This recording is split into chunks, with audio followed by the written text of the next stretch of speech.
ఓ మహిళపై గుర్తు తెలియని దుండగులు దాడి చేసిన ఘటన బుచ్చిరెడ్డిపాలెం పట్టణంలో చోటు చేసుకుంది. వివరాల్లోకి వెళితే బుచ్చిరెడ్డిపాలెం పట్టణం కూరగాయల మార్కెట్ సమీపంలో దొరసానమ్మ అనే మహిళ కోడిగుడ్ల వ్యాపారం సాగిస్తోంది. ఇటీవల దొరసానమ్మ కోడిగుడ్ల దుకాణంలో దొంగతనం జరిగింది. పక్కషాపు వారిపై అనుమానం ఉండడంతో పోలీసులకు సమాచారం అందించింది.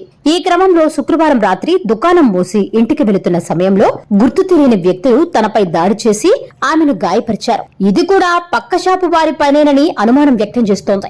గాయపడ్డ దొరసానమ్మ చికిత్స నిమిత్తం ప్రభుత్వాసుపత్రికి తరలించారు. పక్కషాపు వారి వల్ల తనకు ప్రాణహాని ఉందని దొరసానమ్మ వాపోయింది. జిల్లా ఉన్నతాధికారులు స్పందించి తనకు న్యాయం చెయ్యాలని కోరింది.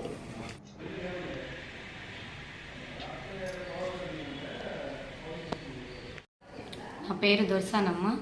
మా షాప్లో గత కొన్ని సంవత్సరాలుగా డబ్బులు పోతా ఉన్నాయి. అది పక్క షాప్ వాళ్ళు తీశారని చెప్పి పోలీస్ స్టేషన్లో కంప్లైంట్ ఇచ్చున్నాము.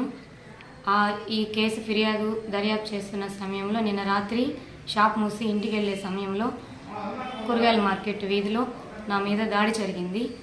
దాడి జరిగి నేను హాస్పిటల్లో వచ్చి ట్రీట్మెంట్ తీసుకుంటున్నాను. నా పైన వాళ్ళే దాడి చేశారని నాకు అనుమానంగా ఉంది. దయచేసి పై అధికారులు స్పందించి నాకు నా పిల్లలకి ప్రాణహాని ఉంది, కొంచెం దర్యాప్తు చేసి మాకు రక్షణ కల్పించాల్సిందిగా కోరుచున్నాను.